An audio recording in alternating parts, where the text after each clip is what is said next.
Dengan ini saya membuka tirai untuk Yang Berhormat Larut untuk berucap 90 minit. Terima kasih Tuan Ketua.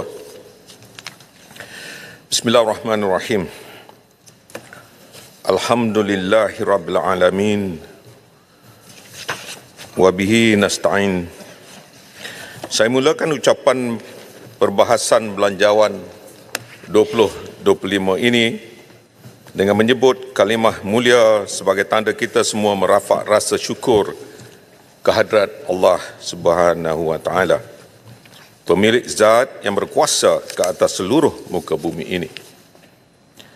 Demikian juga limpahan selawat ke atas junjungan mulia Nabi Muhammad sallallahu alaihi wasallam, Rasul penyuluh sekalian umat, agar kita semua teguh menolak kebatilan dan gagah membela kebenaran. Sebelum saya meneruskan ucapan ini, marilah kita bersama-sama menghadiahkan bacaan Al-Fatihah kepada lebih 41,000 rakyat Palestin dan lebih 2,300 rakyat Lubnan, termasuk As-Syahid Yahya Sinwar, As-Syahid Ismail Haniyah, dan As-Syahid Hassan Nasrullah yang menjadi mangsa genosid Israel. Semoga Allah Subhanahu wa taala membalas kezaliman Zionis ini dengan sepedih-pedih azab di dunia dan di akhirat. Al-Fatihah.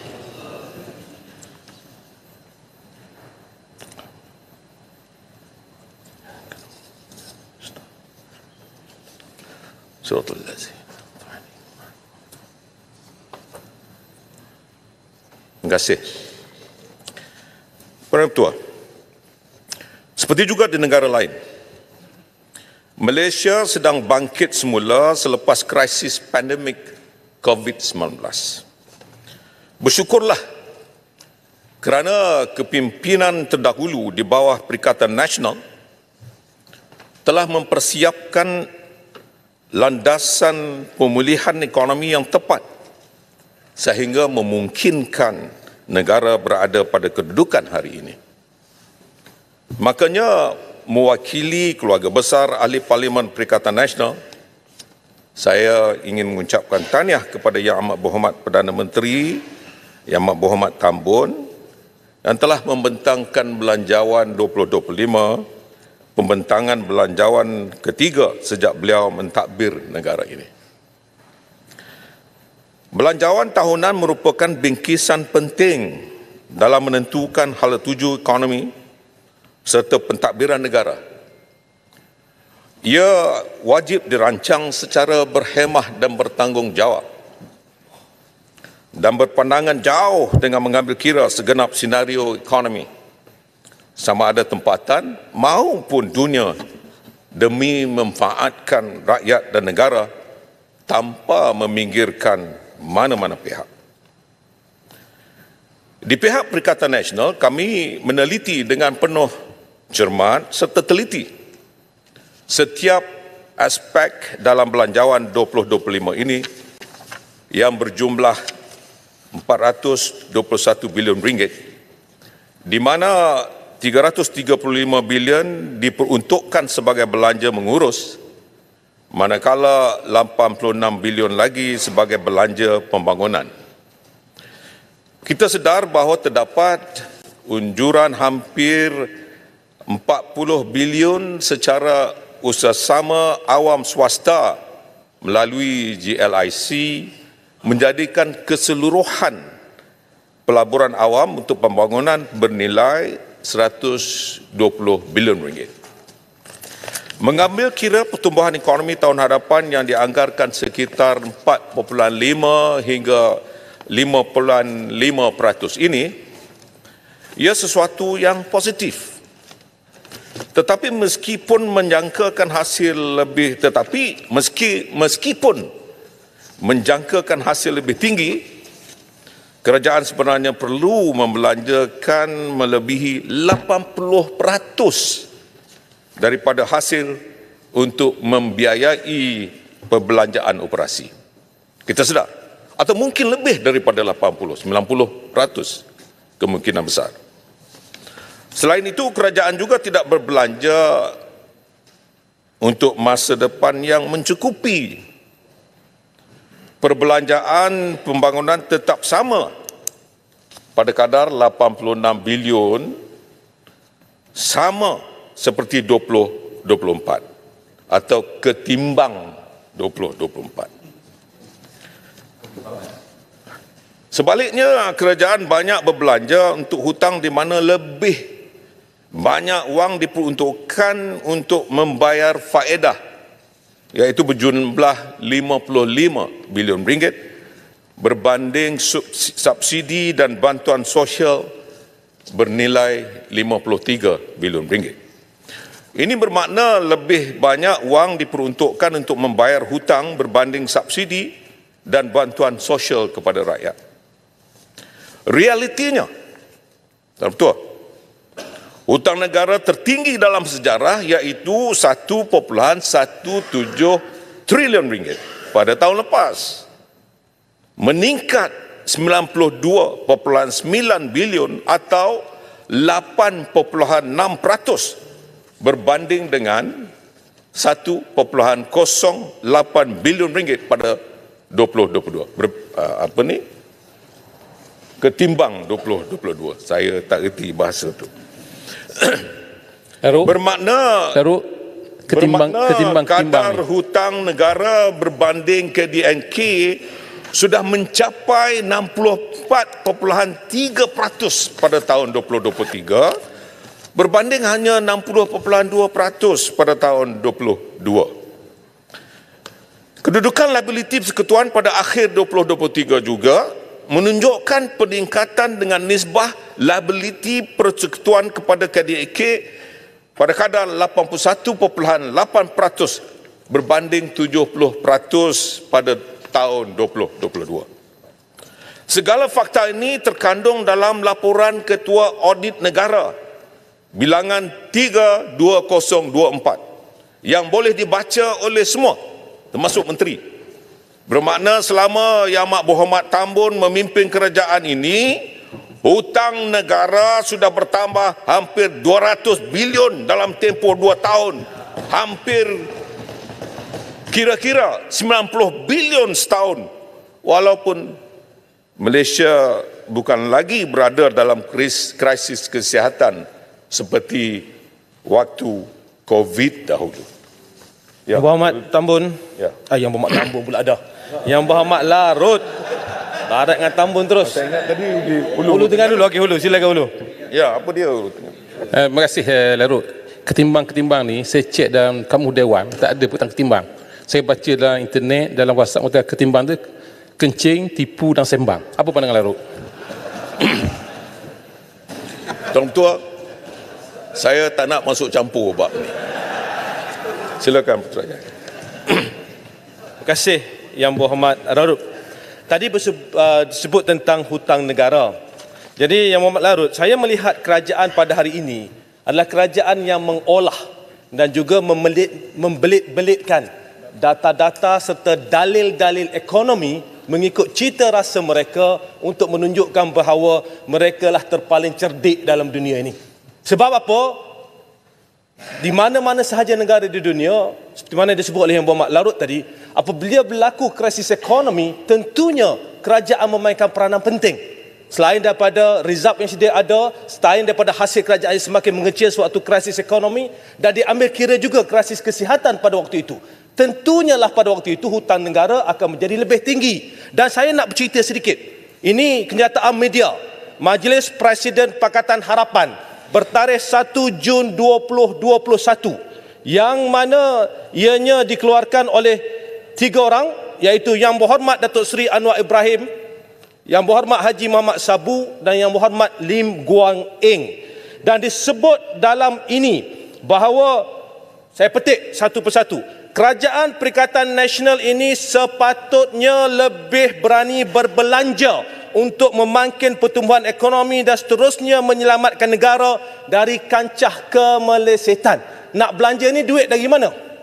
Saya nak tanya yang pakar-pakar ni bersembang kononnya hutang tinggi dan sebagainya. Kita tahu hutang tinggi, tetapi kena tengok konteks hutang tersebut dibuat. Dan sebab itu kalau Setiawangsa ada tadi, saya pergi nak tunjuk kat Setiawangsa. Setiawangsa pun sebut, kerajaan perlu berani berbelanja bantu rakyat, Nik Nazmi. Jadi apa yang saya nak tekankan di sini, kerajaan yang ada pada hari ini menggunakan data ekonomi, menggunakan dalil-dalil ekonomi, berbelit-belit bagi menunjukkan mereka terpaling cerdik. Dan saya pernah tegur di Dewan ini. Saya masih ingat sewaktu Bagan dan Stampen bangkitkan, sewaktu kerajaan baru dibentuk, PHBN dibentuk, mereka bangun bangga. Kata lihat ringgit dah semakin naik, padahal kadar pada waktu itu pun lebih rendah waktu Perikatan Nasional. Tapi bangga lihat ringgit semakin naik. Ini menunjukkan keyakinan rakyat pada kerajaan PHBN. Saya tegur di sini, saya kata kita perlu sedarkan bahawa banyak faktor yang menyumbang pada kenaikan ringgit. Bila ringgit jatuh, mereka senyap. Ringgit merudum, mereka senyap. Ringgit naik balik, inilah kejayaan kami. Inilah dia. Inilah saya nak, ni macam mana? Apa pandangan yang Muhammad Larut kalau keadaan ini berterusan? Terima kasih.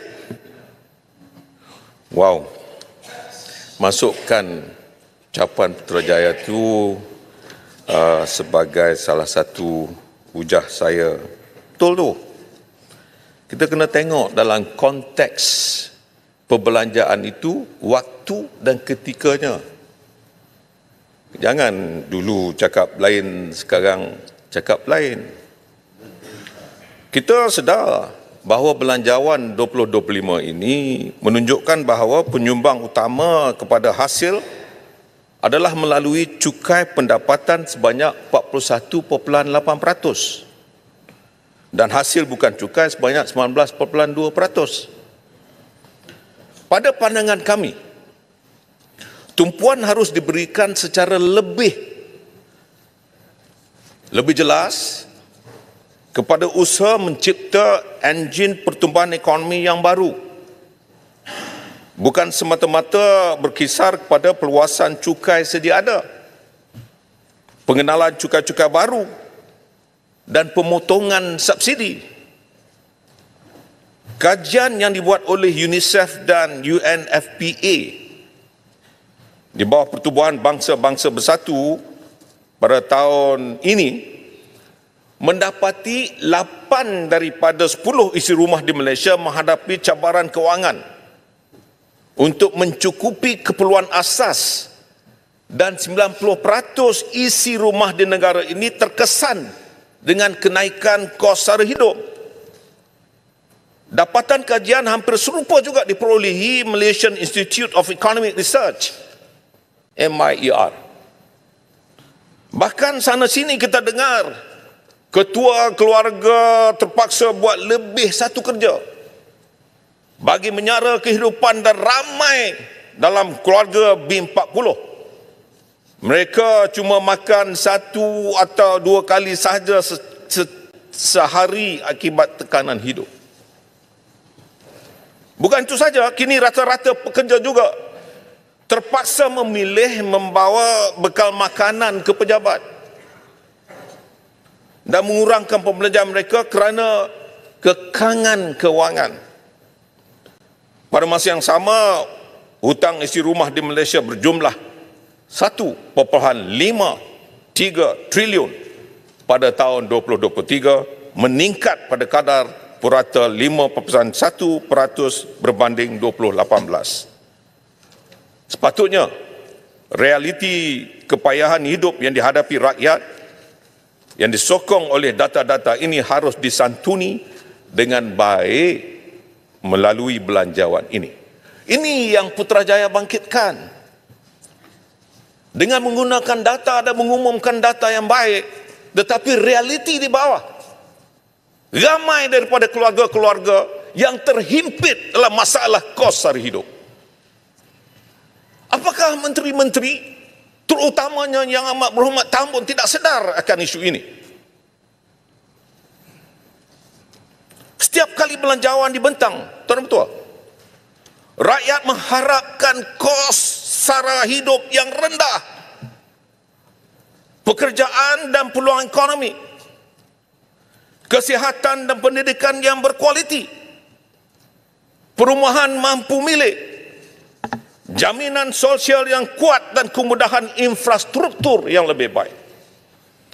Rakyat mahu melihat pengekalan atau peningkatan subsidi ke atas barangan asas seperti beras. Mamat, Kota Raja, saya nak ingatkan, barangan asas seperti beras, tepung dan bahan api bagi meringankan kos harian. Rakyat mahu kawalan harga lebih ketat bagi mengelakkan manipulasi harga, dan tentunya rakyat mahukan program bantuan tunai diperluaskan kepada semua mereka yang memerlukan. Muhammad Larut. Rakyat mahukan peluang pekerjaan yang luas dan berkualiti. Rakyat mahukan akses kepada perumahan mampu milik yang sesuai dengan pendapatan mereka. Rakyat mahukan perkhidmatan kesihatan awam yang berkualiti. Rakyat mahukan bantuan kewangan yang lebih besar bagi pendidikan. Dengarlah suara rakyat, dengarlah rintihan rakyat. Jangan jadi kerajaan yang dipanggil orang sebagai kerajaan lembu kunyang. Yang Berhormat Larut, Sedar. mohon penjelasan. Sila. Ya. Yang Hormat, jika kita lihat rekod pencapaian mereka, mereka katakan bahawa mereka kerajaan ini dah pun selesaikan masalah kemiskinan di Johor, di Melaka, di Kuala Lumpur. Kemiskinan tegar. Menoktahkan kemiskinan tegar. Dan baru ini di Sabah juga dinoktakan kemiskinan tegar. Tapi realitinya, rakyat sengsara di bawah sana. Apatah lagi mereka yang tergolong dalam golongan termiskin tegar dan yang miskin. Yang Muhammad Larut, bagaimana mereka nak reconcile data pencapaian dengan realiti ini? Coba tolong Yang Muhammad Larut. Terima kasih.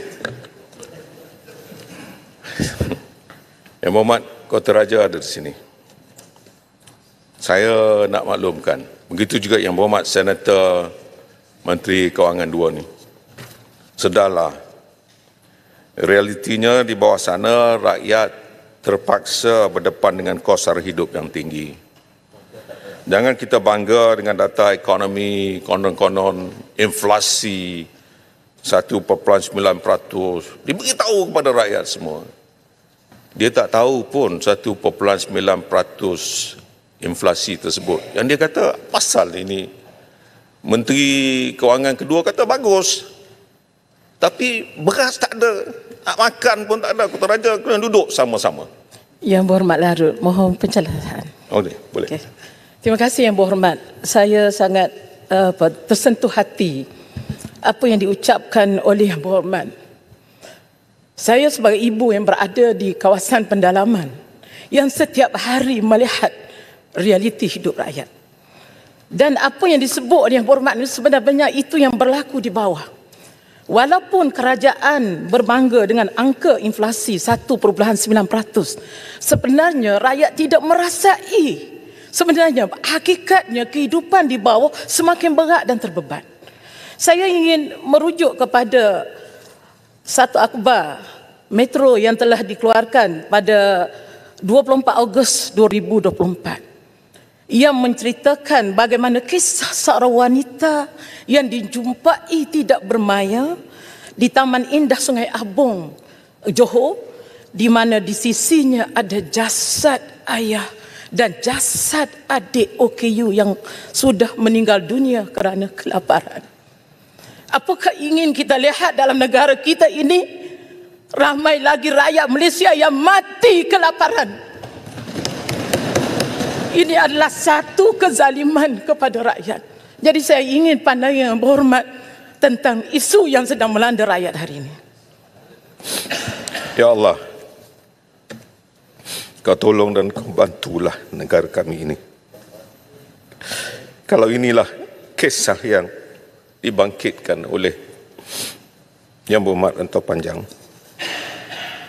kalau inilah realiti yang berlaku di bawah sana, apakah ini merupakan musibah yang dilanda negara?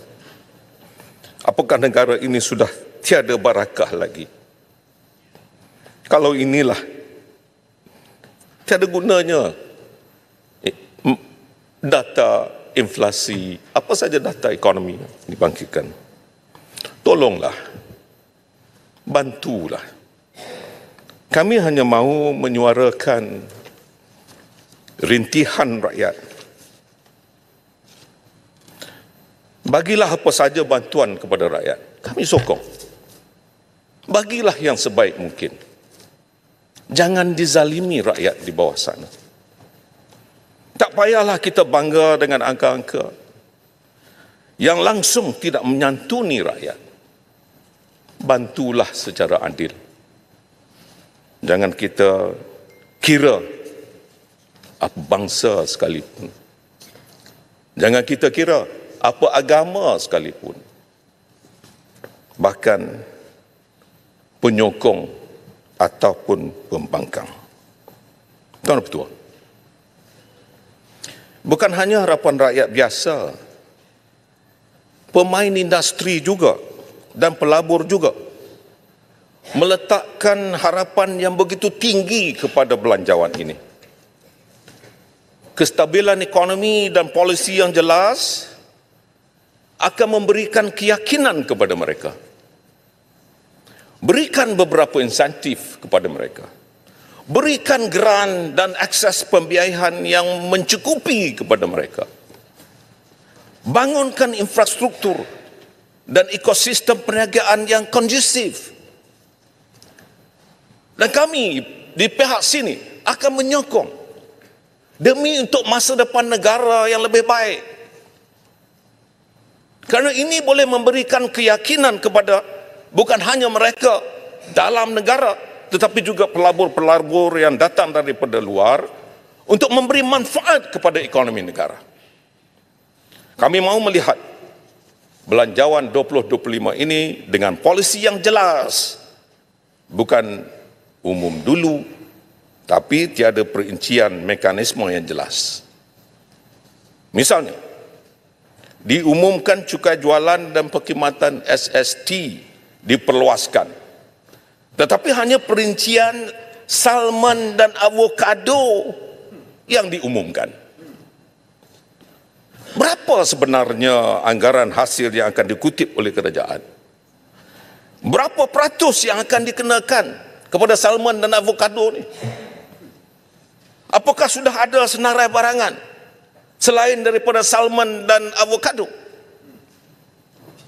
Tanpa perincian yang jelas akan menimbulkan ketidakpastian dalam ekonomi dan sudah tentu memberi kesan kepada rakyat dan negara. Selain SST yang diperluaskan ini, rakyat soal mengapa mereka dibebankan dengan sekian banyak cukai. Banyak sangat cukai yang tua. Ada cukai perkhidmatan digital, ada cukai barang nilai rendah, ada cukai keuntungan modal, ada cukai barangan bernilai tinggi, dan ada kenaikan cukai lapangan terbang. Sudahlah itu, sudahlah banyak cukai-cukai yang saya baca tadi. Muncul pula e-invoice. Pelaksanaannya akan dibuat sepenuh bermula 1 Julai 2025. Semuanya dilonggok atas kepala pundak rakyat. Dilonggok atas pundak rakyat. Bukankah ini beban? Ulu Terengganu cuba cek pundak rakyat. Ada atau tidak dalam Dewan Bahasa? Kalau ada dalam Dewan Bahasa, kang beritahu. Apakah sebenarnya gabungan cukai-cukai yang diwujudkan ini menjurus kepada GST 2.0? Saya nak tanya, selepas ada invoice semua cukai-cukai dan SST yang diperluaskan, apakah ini sebenarnya nak sampai kepada GST 2.0? Saya nak tanya. Atau saya bacalah satu pantun. Kalau padi, katakan padi. Tidak rakyat, tertampi-tampi. Kalau jadi, katakan jadi. Tidak rakyat, ternanti-nanti. Larut Bagi tahu, cakap je nak minta masuk GST. Tak apa. Larut minta penjelasan sikit. Larut. Ulu Terengganu ya. Terima kasih Larut. Banyak cukai-cukai yang akan dibebankan di atas pundak rakyat. Bukan pundak. Pundak rakyat. Cuma setuju tak Larut bahawa kerajaan ini telah pun bankrupt idea untuk mencari modal untuk menampung perbelanjaan. Kerana itu mereka membebankan rakyat dengan pelbagai jenis cukai. Apa pandangan Larut? Terima kasih. Ya, Larut sikit tentang e-invoice dengan GST. Itu Menteri Kewangan dua boleh jawab. Apakah bebanan ini kerana tak ada idea lain, itu Hulu Terengganu tanya. Larut Nanti minta sila laluan tentang jawab. e-invoice dan GST. Saya nak Peraturan Mesyuarat cerita tentang 36/12 mana-mana cukai ahli yang mengeluarkan dividen. kenyataan yang mengelirukan Dewan adalah disifatkan Cukai menghina dividen majlis. pula Please, point of order. diperkenalkan 36/12 ke adalah atas. disifatkan sebagai menghina majlis dan ahli itu boleh dirujuk Tuan kepada Ketua. jawatan kuasa, hak dan kebebasan bagi kesalahan itu. Tuan Ketua, Larut, ini I have a point of burung order. apa ni? Burung apa? 36/12. Please sit down. Ini burung apa ni, Tuan Ketua? 36/12. Bagi saya habis point of order dulu. Peraturan Mesyuarat. Tadi Larut cakap kerajaan nak implement e-invoice adalah kita nak buat GST 2.0. Ini adalah mengilukan Dewan. Sebab Perdana Menteri telah umum kita tak akan laksanakan GST. Dan jangan kelirukan Yang e-invoice berhormat dengan tanpa- GST, please. E-invoice tu satu sistem lain, GST sistem lain. Kampar bahasa Melayu pun tak faham. Bahasa Melayu pun tak faham. Ada Yang berhormat Kampar, sila Mau jadi duduk. menteri ke Kampar? Sila duduk. Yang berhormat Larut, teruskan. Terima kasih Tuan Ketua. Inilah dia. Saya mohonlah Yang Amat Berhormat Tambun,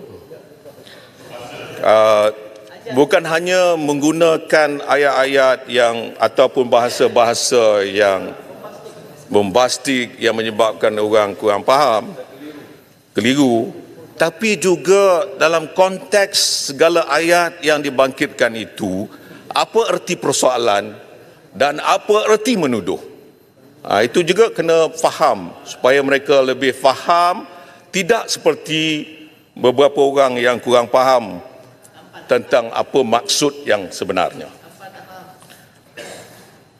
Kini saya nak masuk tentang cukai dividen pula, yang hari ini diperkenalkan ke atas pendapatan dividen melebihi RM100,000, yang akan bermula taksiran pada tahun 2025. Selain itu, kerajaan ini juga menyatakan kesediaan untuk melaksanakan cukai minimum global ke atas syarikat multinasional. Dia umumkan juga 100,000 dividen dan dalam waktu yang sama bersedia untuk melaksanakan cukai minimum global JMT ke atas syarikat multinasional. Saya tak mahu melihat kejadian ini berlaku, akhirnya yang dikejar tak dapat, yang dikendong keciciran. Saya nak bagi satu contoh ya. Katalah orang itu datang daripada luar negara, namanya Salvador. Salvador sudah tentu datang daripada luar negara. Seorang pelabur yang mahukan dividen keuntungan maksimum daripada pelaburan yang dibuat. Dan Salvador melihat negara seperti Singapura dan Hong Kong tidak pun mengenakan cukai dividen. Ditambah lagi persekitaran ekonomi yang sihat. Tentulah Salvador lebih tertarik untuk melabur di Singapura atau Hong Kong. Jadi kalau dia membandingkan itu ketimbang Singapura, Hong Kong ketimbang Malaysia, kalau itu berlaku, siapa yang rugi? Malaysia yang rugi. Siapa yang bijak? Salvador yang bijak. Salvador ni memang bijak orangnya. Tuan Yang Tua, saya ingin memperingatkan bahawa lebih 90% perniagaan di Malaysia terdiri daripada perusahaan kecil dan sederhana, PKS. Dan mereka ini adalah nadi ekonomi negara. Kita menyambut baik cadangan kerajaan yang akan memberi bantuan kepada peniaga-peniaga yang akan menggunakan e-invoice dalam transaksi perniagaan mereka. Banyak insentif bantuan yang akan diberikan. Bagus. Kita sokong. Benda yang baik, baik. Benda yang tidak menuduh, jangan kata menuduh. Orang yang bangang saja tak reti. Kita menyambut baik cadangan kerajaan yang akan memberi bantuan ini, dan apabila diberikan bantuan ini, ia mesti dilihat kepada semua. Walau bagaimanapun, dalam waktu yang sama, saya nak tanya kepada Yang Berhormat Menteri, kami nak tanya ni, bila kita sebut sahaja bahawa bermula pada Februari 2025, gaji minimum RM1,700 dikenakan kepada semua. Kalau dilihat daripada PKS yang saya sebut tadi, dan dengan kos yang terpaksa dia buat melalui untuk mengadakan invoice, dan tambahan gaji naik pada 1,700, masalahnya akan membebankan mereka. Saya nak bagi satu contoh kepada golongan-golongan PKS ini. Sebabnya katalah tahun ini, sekarang atau beberapa bulan sudah, dia sudah pun ada negotiation untuk mendapatkan kontrak. Kontrak itu sudah tentu kos sebelum Yang Amat Berhormat Tan Bun umumkan belanjawan ini. Telah pun dia terima bahawa inilah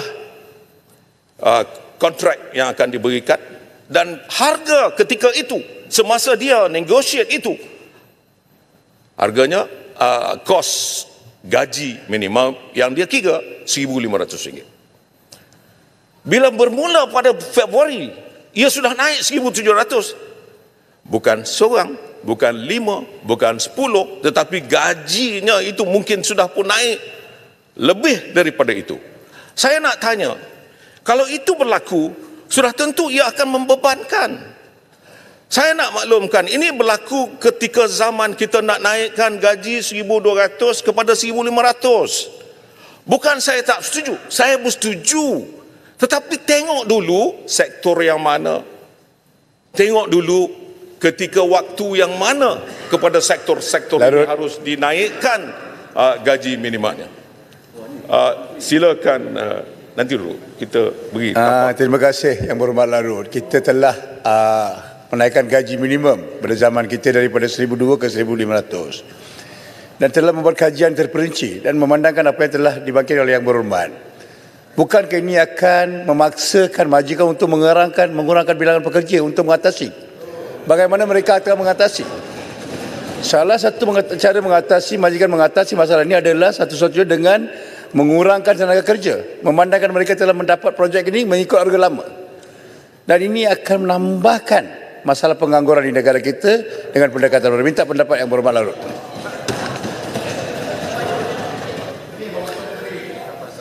Wah, masukkan berkasar satu ucapan saya. Saya nak ucapkan tahniah kepada Yang Berhormat Tapah, kerana dia tahu masalah yang sebenarnya. Bukan itu saja, saya ingat sepatutnya Yang Berhormat Bera pun kena bangkit.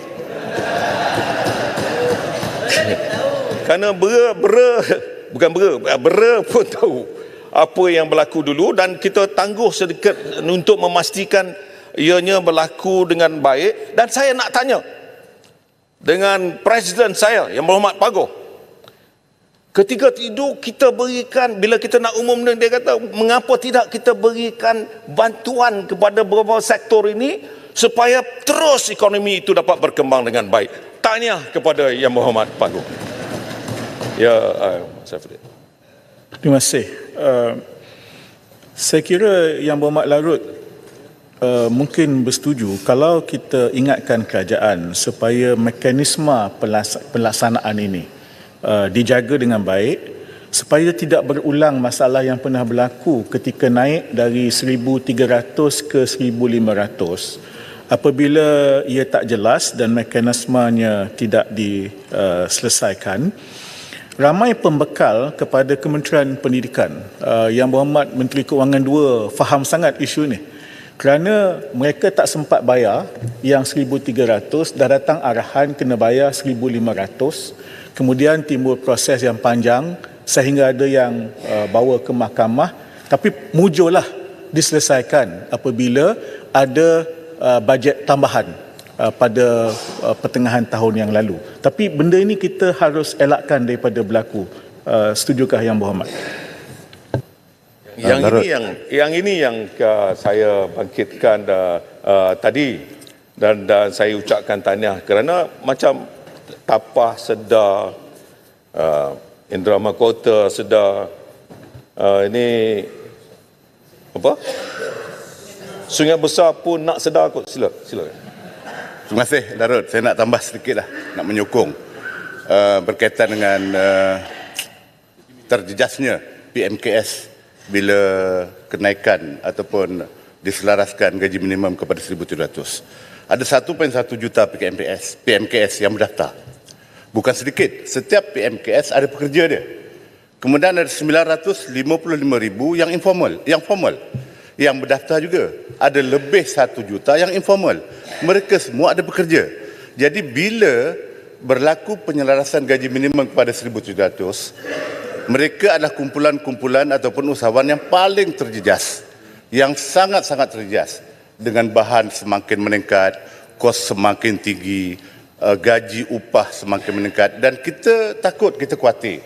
Dengan peningkatan gaji minimum ini, PMKS yang lebih daripada 1.1 juta ini akan lebih terjejas lagi sumber mereka, pendapatan mereka, dan kita yakin akan lebih banyak pengangguran berlaku kerana ketidakmampuan syarikat-syarikat ini ataupun PMKS ini untuk membayar gaji pekerja. Apa pandangan daripada Larut? Terima kasih. Sikit pandangan. Sikit lagi. Ini menunjukkan Sungai Besar pun sedar. Jadi Yang Berhormat Senator Menteri Kewangan II juga harus sedar bahawa kita bersetuju kenaikan itu, tetapi oleh kerana diumumkan bermula Februari itu, mungkin kita kena tengok semula sektor mana, dan setengah-setengah sektor kalau ingin kita percepatkan, beri bantuan atau kita namakan subsidi upah yang boleh kita tengok kembali. Itu sesuatu yang baik. Harus kita ketengahkan ini kerana kita pernah lakukan dahulu dan dia tidak langsung menyebabkan perjalanan kontrak, perjalanan segala apa yang telah pun dipersetujui awal itu terus berjalan dengan baik, tidak mengganggu ekonomi, terutamanya daripada pihak-pihak PKS. Kubang Krian. Terima kasih. Saya menyokong apa disebut perlunya satu kajian terperinci. Data yang ada waktu kita menaikkan daripada 1,200 ke 1,500 sebenarnya masih belum selesai. Dan saya rasa Menteri Tambun tak boleh berselindung di sebalik dia tak ambil gaji. Konon dilindungi dengan hasrat tersebut. Sebab kalau tengok dari segi data yang ada, Allah Rasul pun ada peruntukan yang Allah bagi. Ini nampak lebih pada Rasul ni. Mungkin dia malaikat kot, dia tak makan gaji, ataupun dia mungkin transfer saja, dia tak ambil tapi dia online. Jadi saya minta komen sebab kadang-kadang kenyataan beliau ni berselindung di sebalik kononnya kerajaan yang ada ni berselindung, kami pun tak ambil gaji, Menteri pun tak ambil gaji. Minta komen sikit. Wow,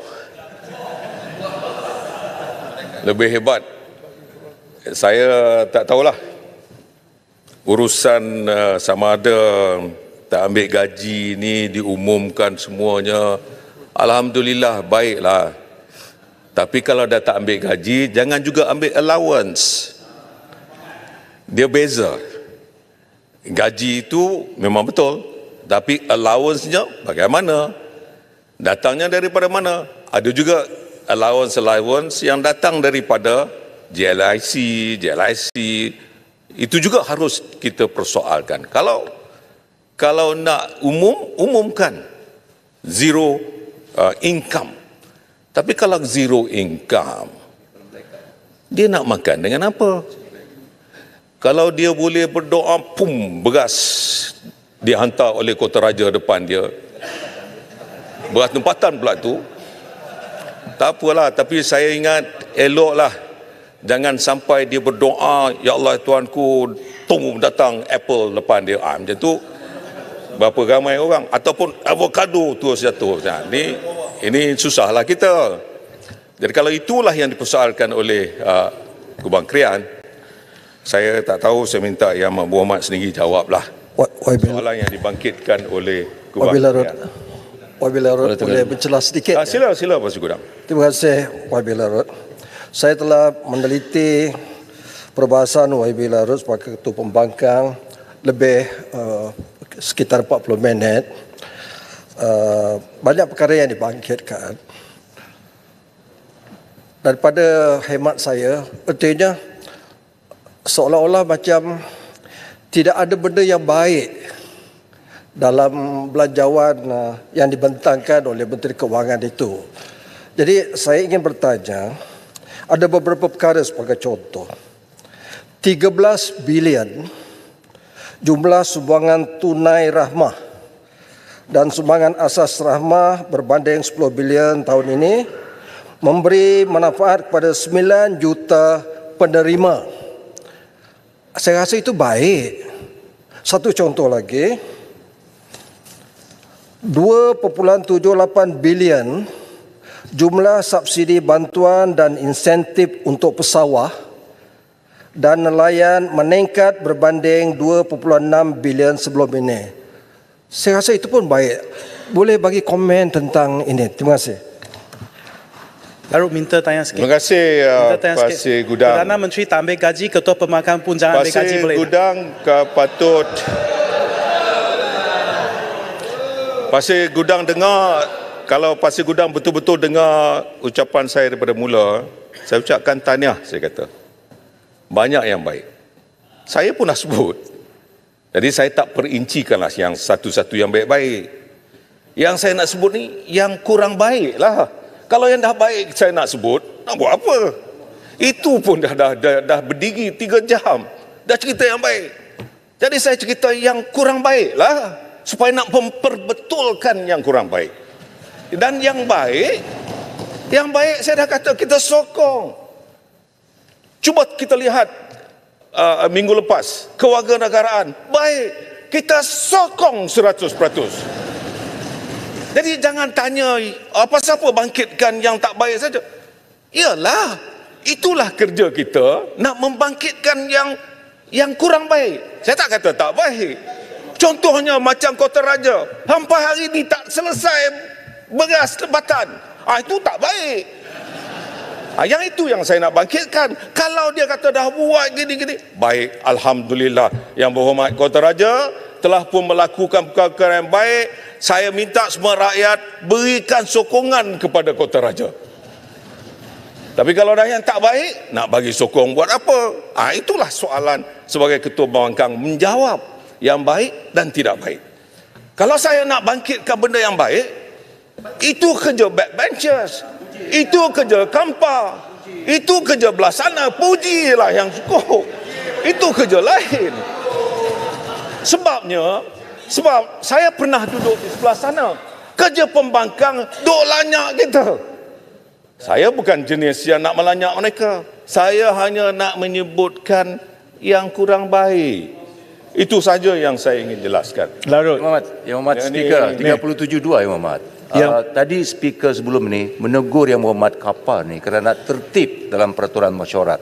Dah 3 kali sejak Yang Hormat Larut berbahas ini, Yang Berhormat Kappa mengganggu dan bercanggah dengan peraturan mesyuarat 37.2. I think the Speaker have to remind him properly mengikut peraturan mesyuarat. Masih. Yang Berhormat Kampa jangan berdiri lagi tanpa kebenaran.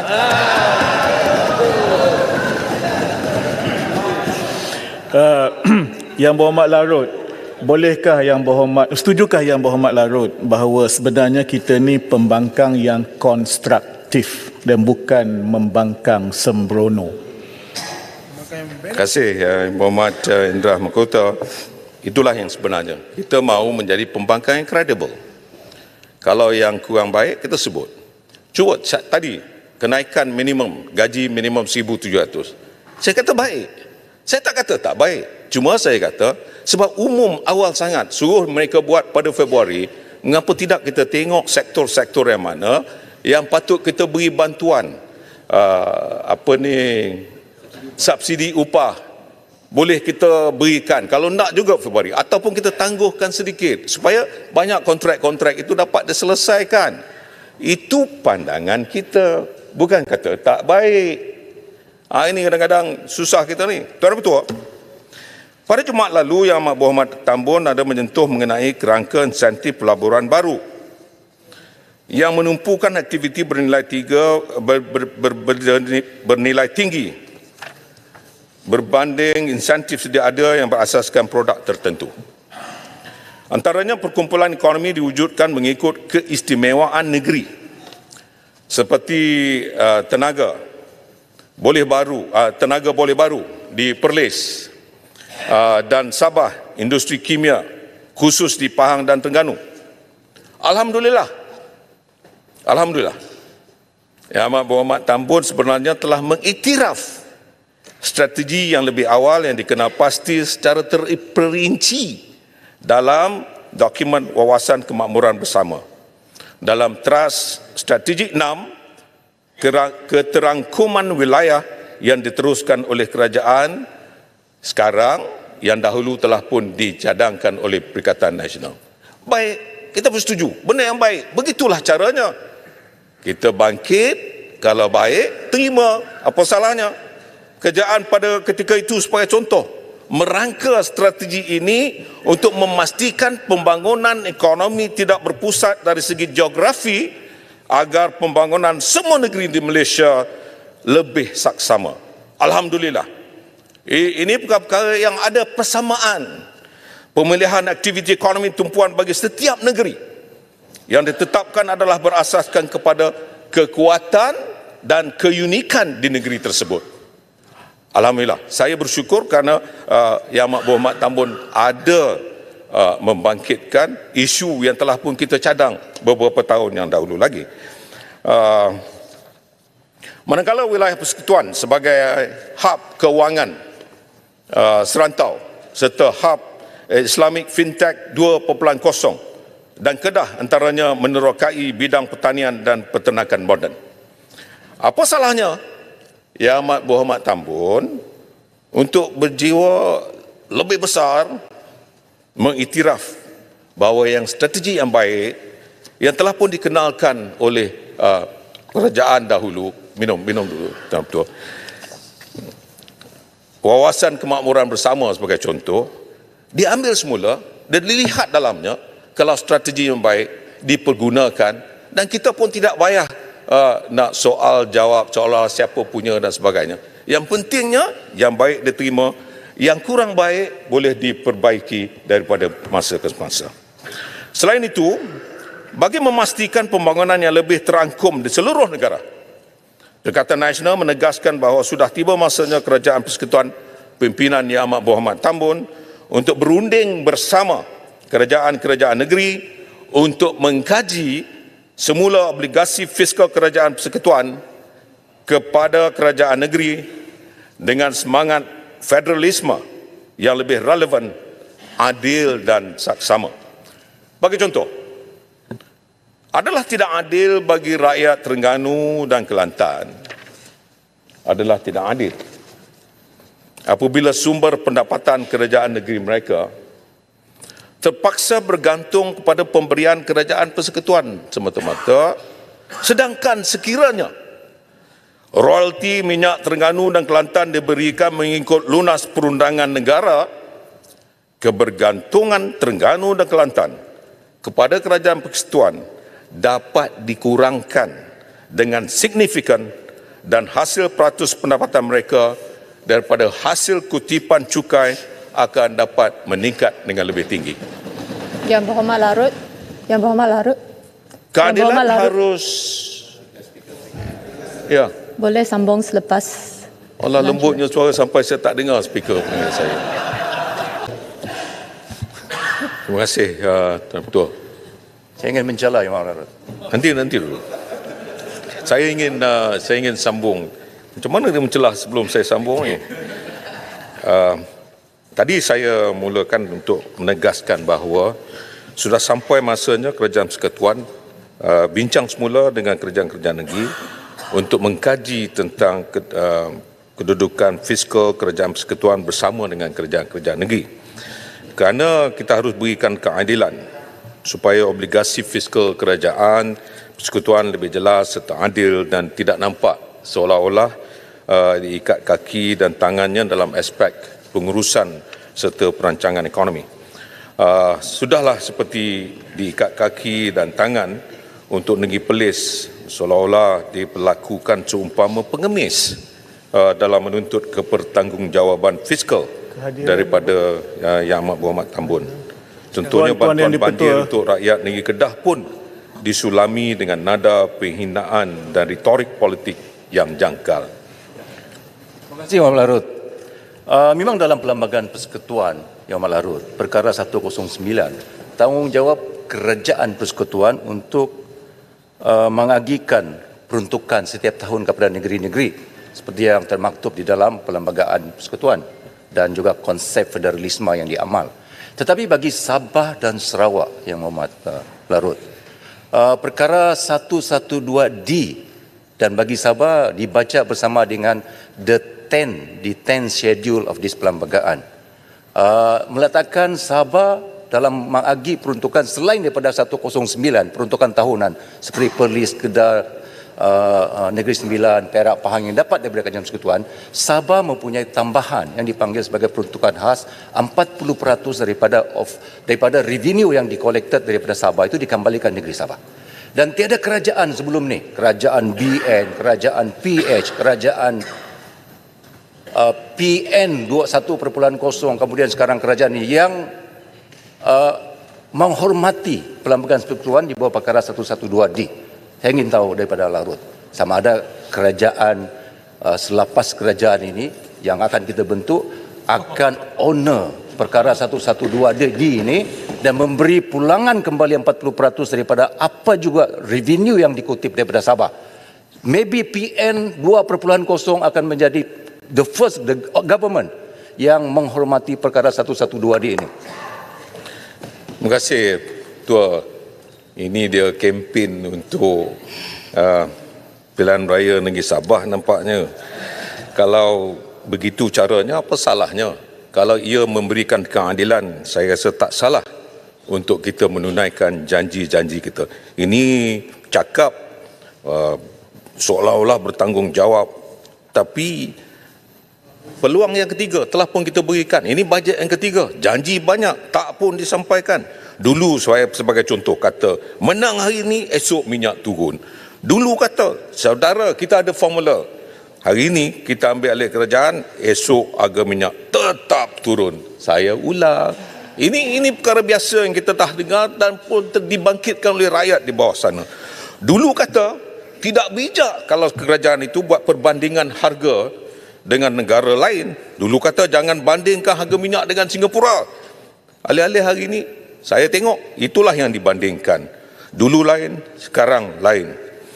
Sesudah subsidi diesel disasarkan, harga diesel melonjak 56% kepada RM3.35 seliter yang menyebabkan hampir seluruh rantaian ekonomi naik harga. Tahun depan bermula Jun, subsidi petrol RON 95 pula disasarkan. Kesannya siapa?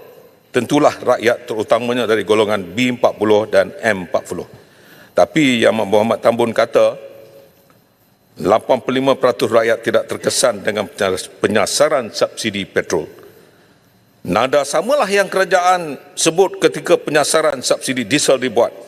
Tetapi realiti sebenar yang menjadi mangsa adalah rakyat. Saya nak bagi satu contoh. Saudara Syukur Hitam di Pendang, Kedah. Dia usahakan 20 relung sawah padi. Setiap relung perlu dibajak 3 kali.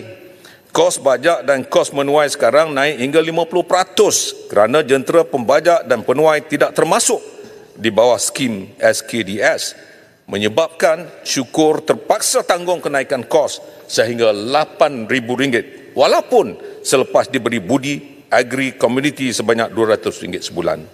Ini realiti. Jadi tanggungannya kepada rakyat. Begitu juga dengan aduan yang saya terima, tuntutan fleet card. Sudah lama dibuat tetapi bayaran belum terima. Tapi Yang Amat Berhormat kata penyasaran subsidi RON 95 hanya melibatkan 15% golongan maha kaya. Siapa maha kaya ini? Kita nak dengar daripada Yang Amat Berhormat Tambun. Define siapa sebenarnya yang terkaya dalam negara kita T16 yang dikatakan maha kaya. Tapi yang saya dengar semalam, Yang Berhormat Pandan, Menteri Ekonomi, bagi tahu bahawa ini belum dimuktamadkan dan sedang diperhalusi. Kalau ini belum dimuktamadkan, belum diperhalusi, saya risau bahawa banyak lagi masalah-masalah yang seperti yang telah pun saya sebutkan tadi akan menjadi masalah yang lebih besar. Pemimpin beri alasan subsidi minyak jadi beban, patut dihumban. Itu kata-kata yang pernah saya dengar. Hari ini saya nak maklumkan pada Yang Amat Berhormat Tambun pernah berkata Julai 2022, saya quote, pemimpin beri alasan subsidi minyak jadi beban, patut dihumban. Ini yang salah.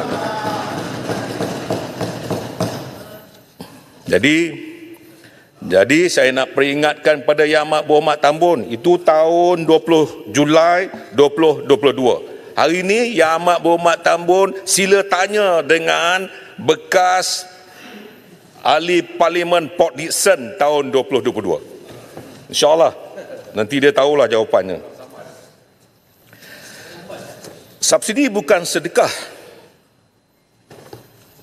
Walaupun dalam ucapan Yang Amat Berhormat Tambun samakan subsidi seperti sedekah.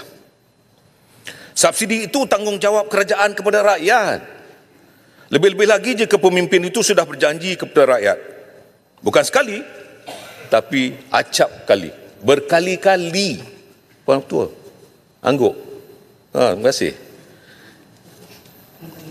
Hari ini, Puan Ketua, alhamdulillah, nilai ringgit kembali seperti mana ketika Perikatan Nasional mentadbir negara pada 2022. Iaitu pada kadar kira-kira RM4.30 berbanding dolar Amerika Syarikat.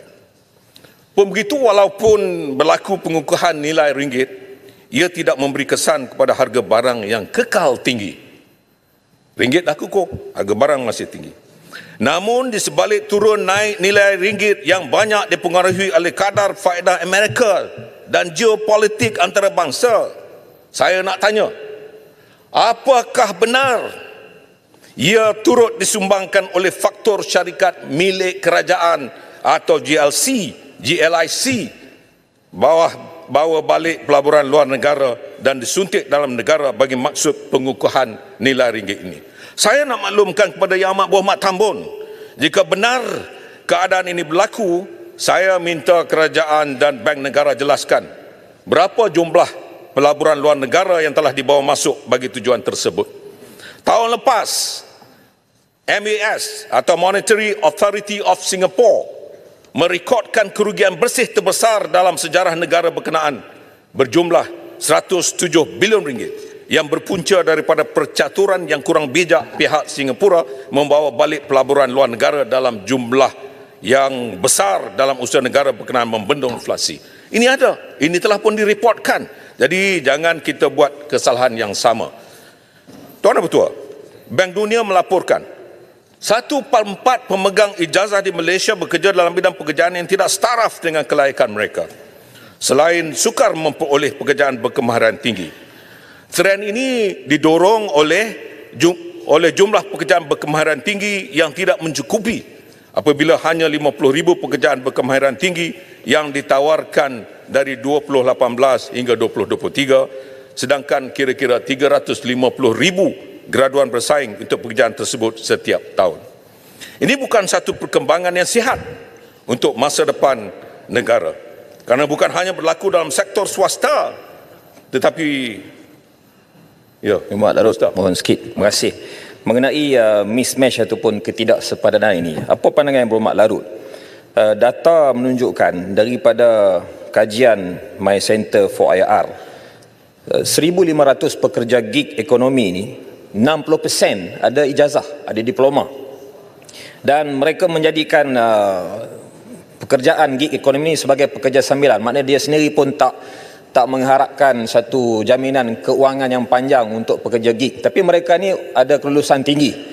Adakah ini menunjukkan satu perkembangan yang tidak sihat? Graduan kita ramai yang cerdik pandai tapi terpaksa memilih kerja dalam sektor gig ekonomi kerana mereka tak ada kerja yang sesuai untuk mereka. Dan adakah itu juga mendorong 10,000 calon SPM tahun lepas tak hadir exam? Sebab dia kata kalau dia masuk periksa, dia pergi sekolah pun, dia masuk universiti, dia kena bayar PTPTN. Sedangkan ada yang berjanji kalau hari ini kita menang, kita akan hapus PTPTN saudara. Ada yang berjanji begitu. Jadi mereka masih kena bayar PTPTN. Dan akhir sekali, Yang Berhormat Larut, saya jumpa pemandu teksi. Dia kata daripada hampa masuk universiti bayar hutang mahal-mahal, baik jadi macam pakcik. Pakcik tak payah pergi sekolah tinggi. Pakcik bawa teksi boleh bagi makan anak bini. Jadi nampaknya hampir setara graduan kita yang kelulusan tinggi dengan pemandu teksi. Apa pandangan Berhormat Larut? Terima kasih. Ketua, ini saya masukkanlah ucapan itu sebagai ucapan saya, dan saya bersetujulah. Dan saya pernah terbaca tahun lepas saja, Tuan Musi, 400,000 pekerja dalam gig economy. Itu tahun lepas, 2023. Hari ini sudah mencecah 1.2 juta. Ini menunjukkan bahawa di situ ada perkara-perkara yang tidak berlaku, yang tidak diambil kira oleh Yang Amat Berhormat Tambun atau kerajaan hari ini. Sebab itulah kita kena dengar bahawa segala apapun angka unemployment yang kita banggakan, kita kena lihat juga mismatch seperti apa yang telah pun dibangkitkan oleh Al-Ustaz tadi. Terima kasih Yang Berhormat Al-Ustaz. Tuan Ketua, Malaysia menyasarkan berada dalam kelompok 25 terbaik indeks persepsi rasuah dalam tempoh 10 tahun. Ini suatu dasar yang baik kerana kedudukan CPI penting dalam mempengaruhi kepercayaan antarabangsa terhadap ketelusan dan accountability kerajaan, yang mana ia bukan hanya memberi impak kepada ekonomi tetapi membawa manfaat kepada kesejahteraan sosial serta politik negara. Pujian harus diberikan kepada Yang Amat Berhormat Tambun yang memposisikan diri beliau sebagai pejuang anti rasuah, sehingga agensi-agensi seperti SPRM, LHDN, PDRM begitu agresif menyiasat pemimpin-pemimpin pembangkang dan mana-mana pengkritik Perdana Menteri. Sebab itu Bloomberg juga ada melaporkan. Yang saya heran ni, Bloomberg melaporkan Perdana Menteri mencampuri urusan SPRM dengan mengarahkan siasatan ke atas lawan politik dan menghalang siasatan terhadap bekas usaha politiknya yang perlu disaman oleh Yang Amat Berhormat Tambun bagi membersihkan institusi Perdana Menteri, dan nama beliau sendiri haruslah melakukan sesuatu atau samanlah sama seperti engkau saman ahli-ahli politik yang lain. Yang Berhormat. Ya. Terima kasih Yang Berhormat Larut. Yang betul, kita melihat apa yang dilakukan oleh Yang Berhormat Tambun terhadap ahli-ahli Parlimen Perikatan Nasional. Yang duduk kat barisan saya ni pun ada 2 orang yang pernah kena saman oleh Yang Berhormat Tambun, Kuala Terengganu dengan Pendang. Masih lagi berjalan, bahaya duduk kat row ni. Tapi bagaimanapun kita melihat bagaimana apa yang dikatakan oleh Bloomberg itu tidak pula dikenakan tindakan perundangan oleh beliau, sedangkan seperti mana Yang Berhormat sebut tadi, ia adalah satu perkara yang besar, yang serius. Jadi adakah Yang Berhormat Larut bersetuju dengan pandangan saya bahawa ini membuktikan bahawa adanya selective persecution dalam proses perundangan di Malaysia, terutama yang diamalkan oleh Yang Amat Berhormat Tambun itu sendiri?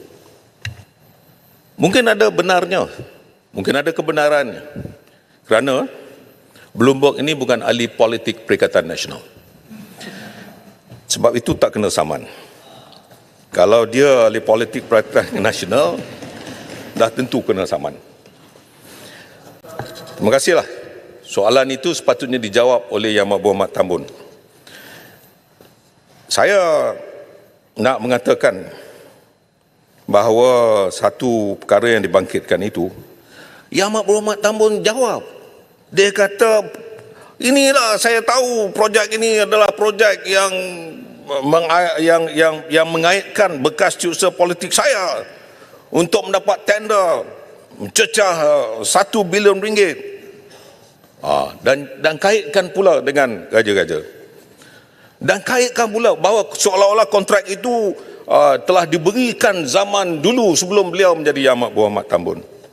Saya nak maklumkan, Hi-Tech Padu diberikan kontrak pada November 2023. Kemudian tarikh kelulusan Kementerian Kewangan diperolehi Februari 2024. Dan pembelian saham berlaku pada Mac 2024. Jadi di manakah asasnya kenyataan Yang Amat Berhormat Tambun seolah-olah kontrak itu diluluskan oleh kerajaan terdahulu?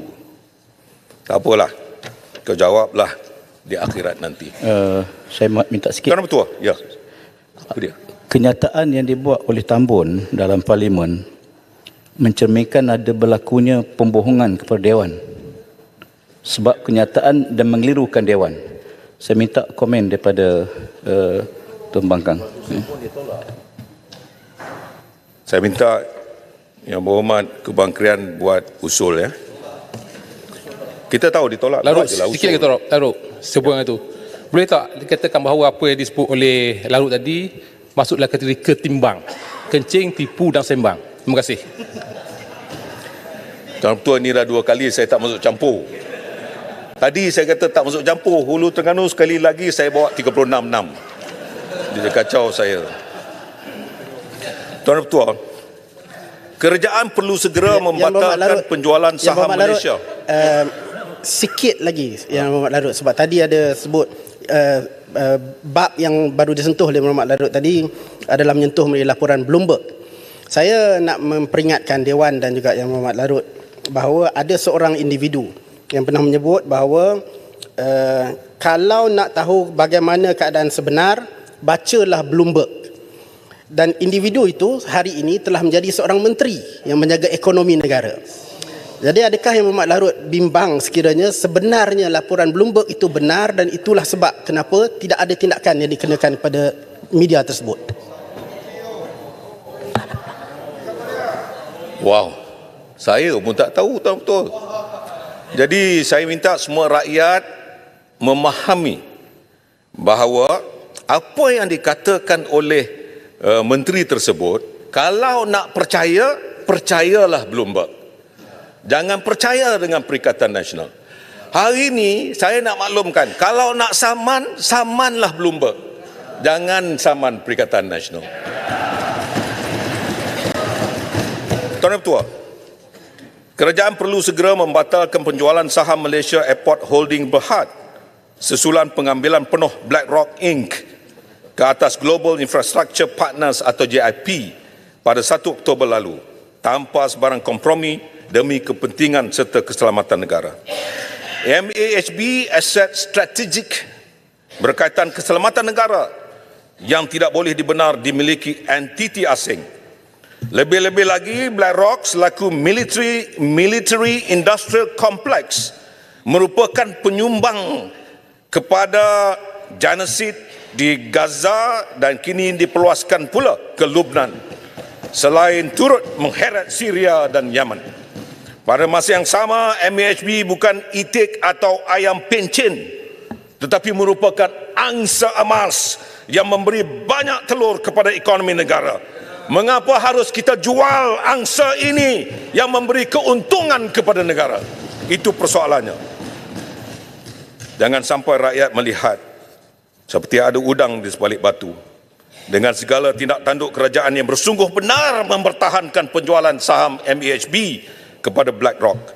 Walaupun pelbagai lapisan rakyat telah menyuara kebimbangan termasuk pemimpin politik seperti ahli Parlimen Macang yang digantung kerana bangkitkan isu MAHB ini. Tokoh akademik serta penganalisis geopolitik dan luar negara. Ahli Parlimen Macang bangkitkan isu ini berkali-kali. adalah kerana beliau yakin bahawa aset ini adalah aset terpenting negara, tidak boleh dijual kepada mana-mana negara luar. Itu kehendak kita dan harus dipertahankan. Larut minta laluan Kota Baru.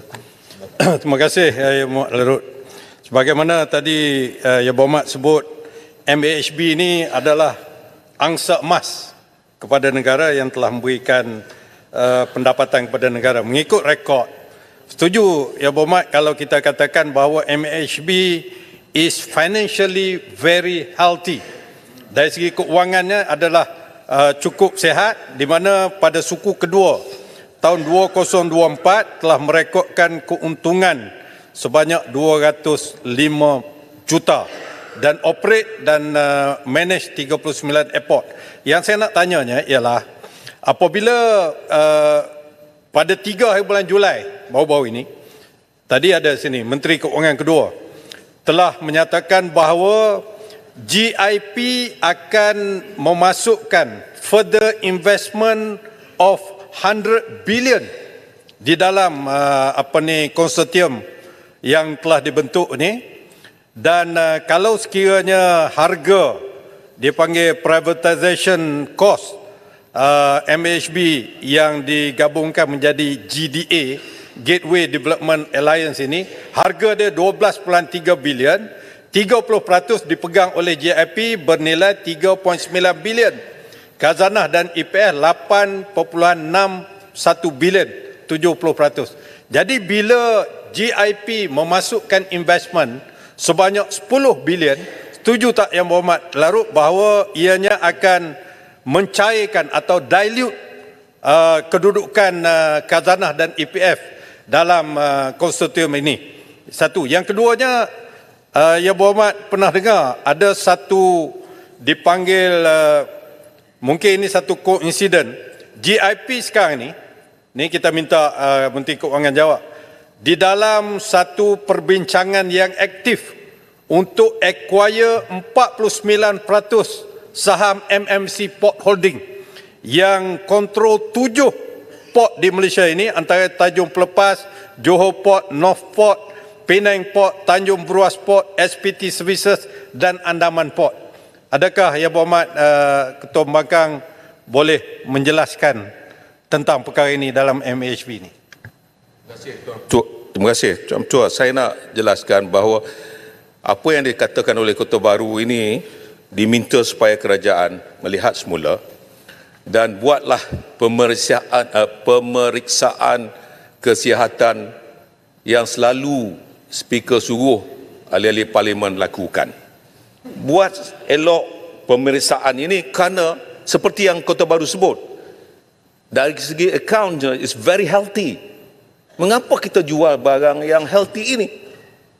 Jadi sebab itu, kalau kita nakkan perkara yang sihat, kita juga mahu supaya aset-aset yang sihat seperti ini jangan dijual lagi. Dan saya minta supaya apa yang dikatakan oleh Ketua Baru ini menjadi salah satu ucapan yang saya masukkan sebagai ucapan saya. Tuan Ketua, seperti yang saya sebutkan sebentar tadi, Belanjawan 2025 tidak mempunyai tumpuan yang khusus dan jelas untuk menyediakan landasan yang baik bagi Malaysia, terutamanya sumber kekayaan baru di masa hadapan. PN atau Perikatan Nasional ingin mencadangkan supaya kerajaan memanfaatkan sumber kekayaan baru dengan plan dan pelaksanaan yang baik dan teliti.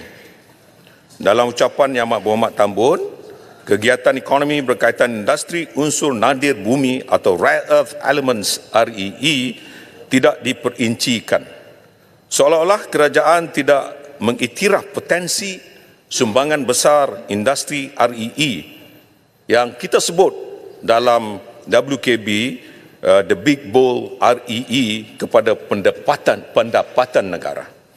Alhamdulillah, Allah telah menganugerahkan negara ini dengan sumber alam yang tidak ternilai harganya.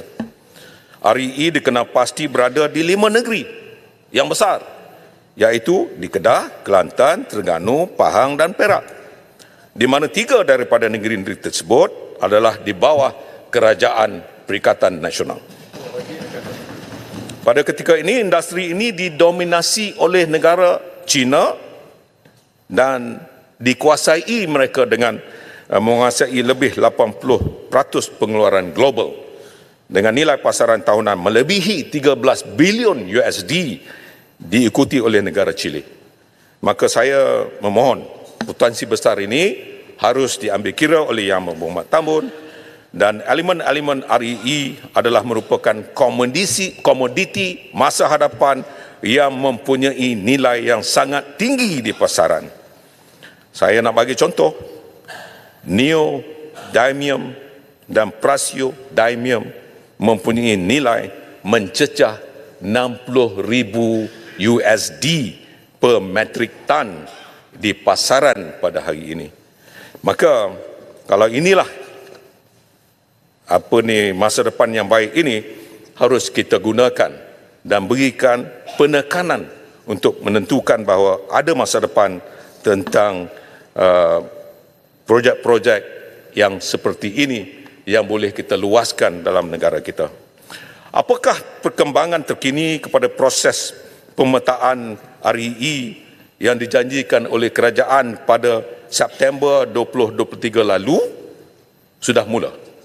Adalah amat menduka citanya apabila Yang Berhormat Tambun hanya mengumumkan untuk meminda Akta Pembangunan Mineral 1994 dan kerajaan masih belum memulakan aktiviti pemetaan REE secara tersusun.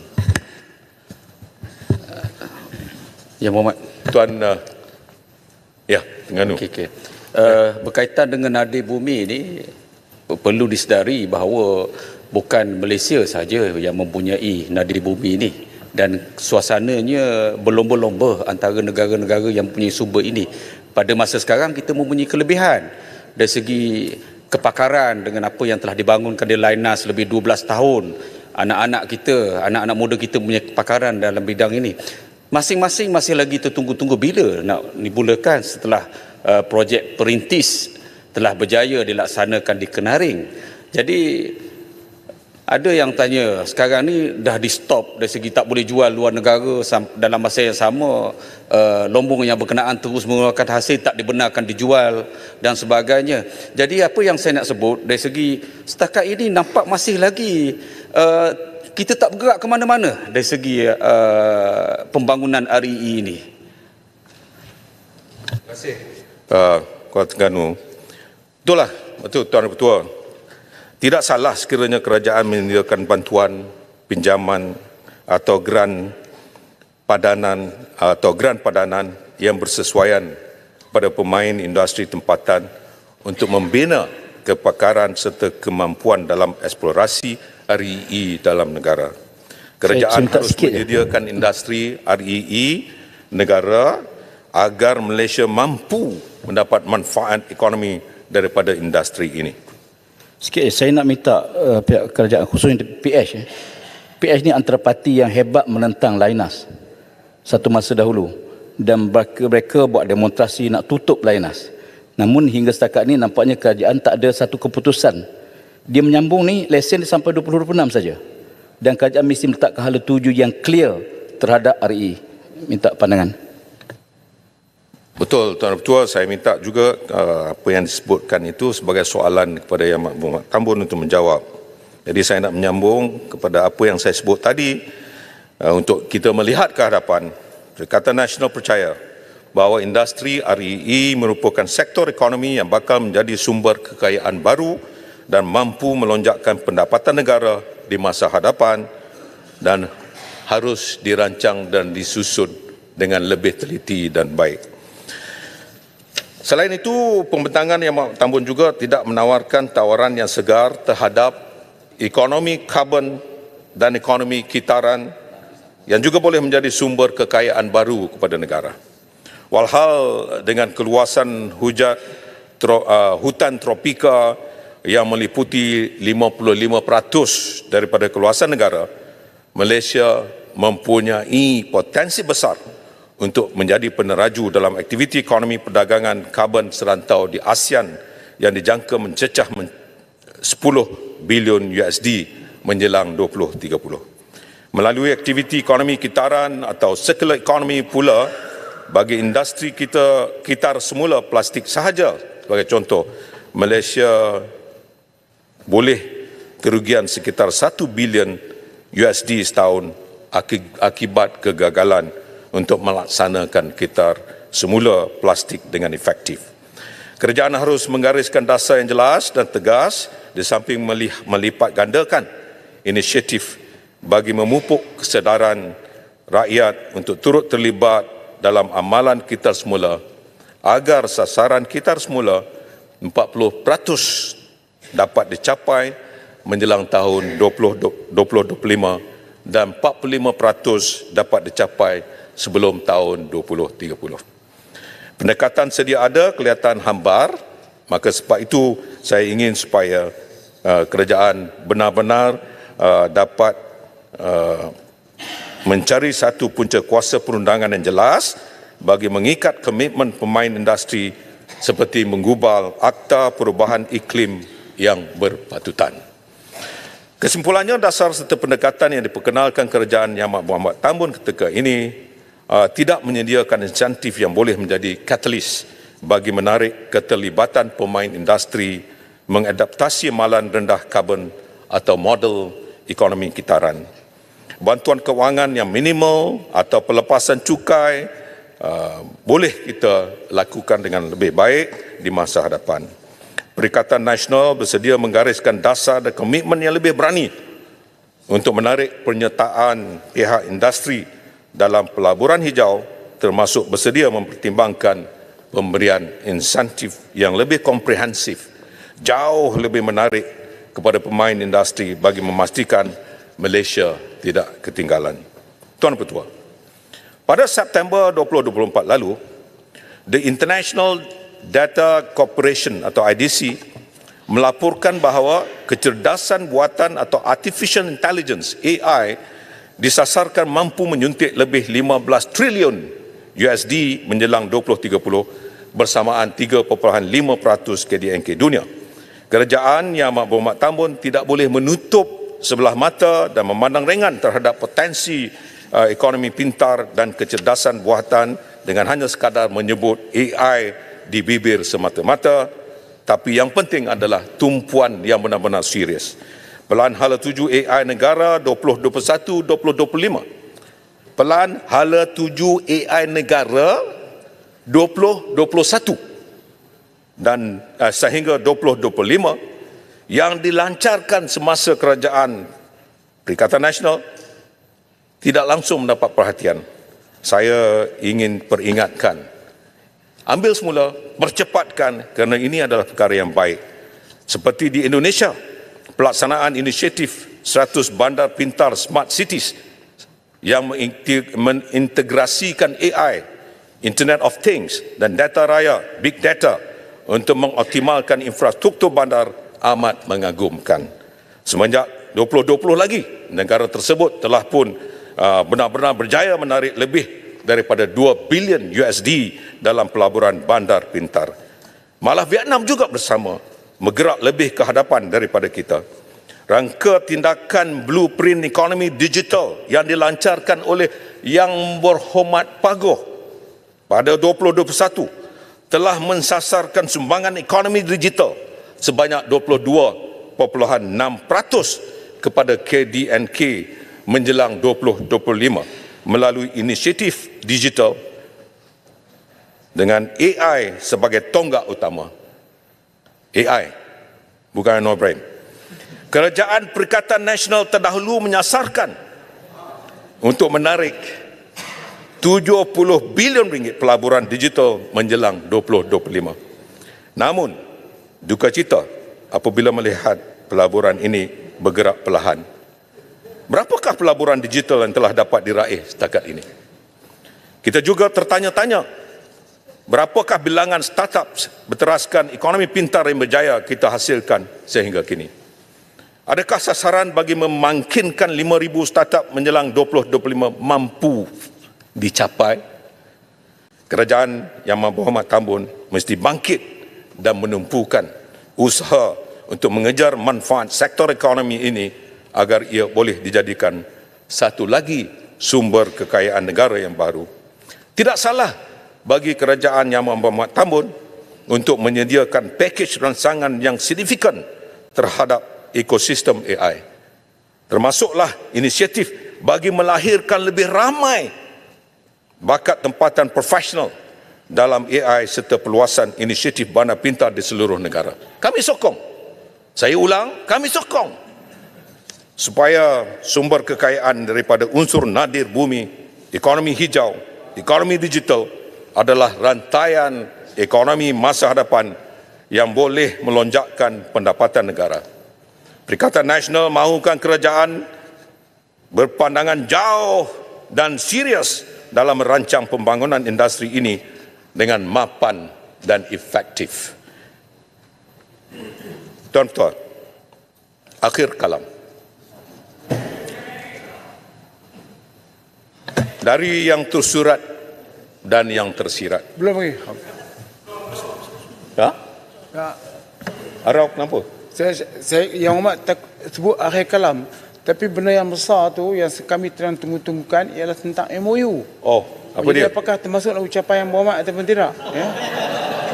Kita cakap pasal kehebatan dunia, pertumbuhan ekonomi, inflasi bagus dan sebagainya. Tapi kezaliman telah dilakukan kepada ahli-ahli parlimen. Jadi saya nak tanya Yang Berhormat, berhubung dengan MOU. Dia orang kata dia orang belum terima jawapan. Dia orang jawab dalam surat khabar, kita pun jawab dalam surat khabar. Jadi apa sebenarnya yang timbul masalah kerajaan sampai mesti mengadakan MOU mereka yang sediakan, bukan kita. Dulu pada masa kalau dalam dunia ni yang Speaker, kalau kita sebut MOU tu dua pihak. Jadi kalau nak kahwin pun kena dua-dua, lelaki perempuan. Tetapi tak MOU di Malaysia ni seorang saja. Itu bukan MOU, itu paksaan. Jadi apa pandangan Muhammad tentang MOU ni? Terima kasihlah Mak Arab. Apa ni Tuan Ketua, saya dah sebut pun akhir kalam tadi. Saya dah nak masuk para yang akhir. Tapi bila dah bangkitkan ini, saya nak supaya rakyat semua sedar bahawa MOU ini adalah sesuatu yang sepatutnya diambil kira untuk kedua-dua pihak. Mesti ada keadilan. Jangan dianggap sebagai MOU ini sesuatu yang boleh diikat tangan kepada sesiapa. Apabila kita membaca MOU tersebut, kita merasakan seolah-olah kita ini ditekan supaya kalau nak sesuatu, kalau nakkan peruntukan, mesti mengikuti segala apa yang dimahukan oleh kerajaan. Itu tak adil lah. Contohnya, hari ini, yang baik kita sokong, yang kurang baik kita berikan cadangan, yang tak baik kita bantah.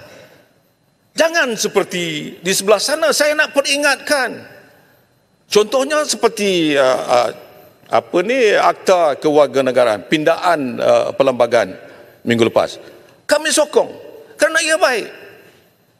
Jadi jangan mendesak atau menekankan supaya semua apa yang dikehendaki oleh kerajaan mesti diikuti oleh pembangkang. Bukankah pembangkang ini menjadi check and balance kepada kerajaan yang ada hari ini? Terbukti hari ini kerajaan sentiasa berwaspada kerana ada pembangkang yang sentiasa akan melihat yang baik diterima, yang kurang baik akan kita bangkang sehabis-habisnya. Inilah yang kita mahukan, supaya negara ini menjadi sebuah negara yang benar-benar boleh menuju ke arah sesuatu yang boleh kita sama-sama banggakan. Yang ini yang kita mahukan. Kalau nak bagi, bagilah. Kerana kita mahu kerajaan yang adil. Apa salahnya? Beri untuk kepentingan siapa? Untuk kepentingan rakyat di bawah sana.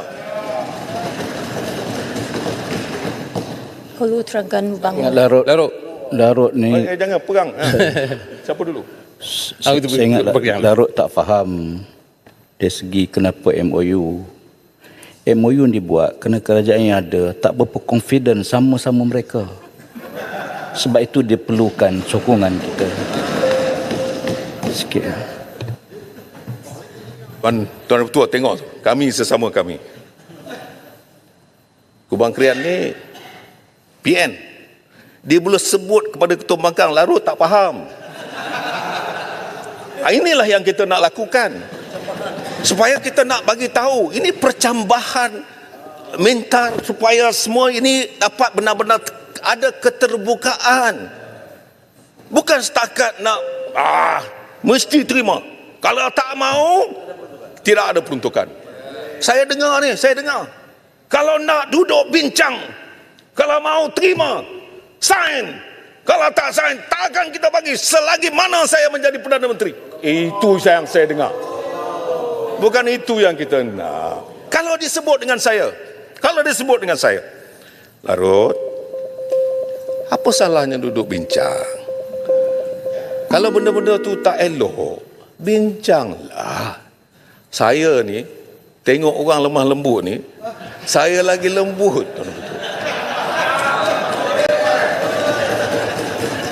Larut. Ini yang sepatutnya kita lakukan bersama. Larut, masa Tuan Tua. Sikit Larut. Ini bukan berkait dengan MOU ni. Ini berkait dengan ekonomi hijau. Saya mesti ingat apa yang dilakukan oleh Tambun. Dia katakan bahawa Elon Musk telefon dia untuk melabur di sini. Lalah tak mari. Maknanya kerajaan telah dikencing ataupun di-scam oleh Elon Musk. Setuju atau tidak? Tuan Tua, banyak kali sangat yang Ulun Terengganu ni yang saya tak nak masuk campur. Tuan Ketua, akhir kalam dari yang tersurat dan yang tersirat. Sesungguhnya, Belanjawan 2025 adalah helaian terakhir RMK ke-12. Ia bukan sahaja menjadi jambatan untuk Malaysia melangkah deras muncul negara maju berpendapatan tinggi, tetapi inilah jua cerminan kepada semua janji-janji yang belum ditunaikan. Ketika belum memegang kuasa, kita dengar, saya nak sebut, tak ada guna nak jadi Perdana Menteri kalau bebankan rakyat. Malu saya sebagai pemimpin negara. Tapi kini rakyat tercari-cari mana hilangnya sosok tersebut. Sesungguhnya, ini hadis diriwayatkan dari Abu Sa'id Al-Khudri yang bunyi, yang bersabda, Rasulullah bersabda, sallallahu alaihi wasallam bersabda, sesungguhnya manusia yang paling dicintai Allah Azza wa Jalla dan yang paling dekat tempat duduknya pada hari kiamat adalah pemimpin yang adil. Sedangkan manusia yang paling dibenci oleh Allah dan paling jauh tempat duduknya di hari kiamat nanti adalah pemimpin yang zalim. Terima kasih. Assalamualaikum warahmatullahi wabarakatuh. Terima kasih Yang Berhormat Larut. Sekarang saya jemput Yang Berhormat Pak Yab.